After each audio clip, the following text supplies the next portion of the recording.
بسم اللہ الرحمن الرحیم۔ آج میں انشاءاللہ تعالیٰ آپ کے سامنے جو وظیفہ رکھوں گا، ذکر رکھوں گا، کسی کا بھی کوئی مسئلہ ہو، مالی حوالے سے مالی پریشانی ہو، اس کے حوالے سے، کاروبار کے حوالے سے، پیسوں کے حوالے سے کوئی بھی مسئلہ ہو، تو انشاءاللہ تعالیٰ آپ یہ ذکر کریں گے تو آپ کے سارے جتنے بھی معاملات ہیں، جتنے بھی مسائل ہیں، وہ انشاءاللہ اللہ رب العالمین آپ کے غیب کے خزانوں سے مدد کریں گے۔ ایک دفعہ انشاءاللہ آپ یہ وظیفہ کریں اور انشاءاللہ آپ کو بہت ہی اس کا فائدہ ہوگا۔ تو وظیفہ کون سا ہے کہ یہ ایک اللہ کا نام ہے، یا مالک کو آپ نے اس کو پڑھنا ہے عشاء کی نماز کے بعد بیٹھ کر، ٹھیک ہے، اور اس کو آپ نے 111 مرتبہ پڑھنا ہے، ظہر کی نماز کے بعد ہی 111 مرتبہ، یہ 2 ٹائم رکھیں، ٹھیک ہے، 2 ٹائم میں آپ روزانہ پڑھیں، اول آخر 3 مرتبہ درود شریف۔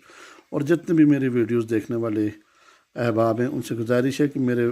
ویڈیوز کو، چینل کو سبسکرائب بھی کریں اور شیئر اور لائک ضرور کریں۔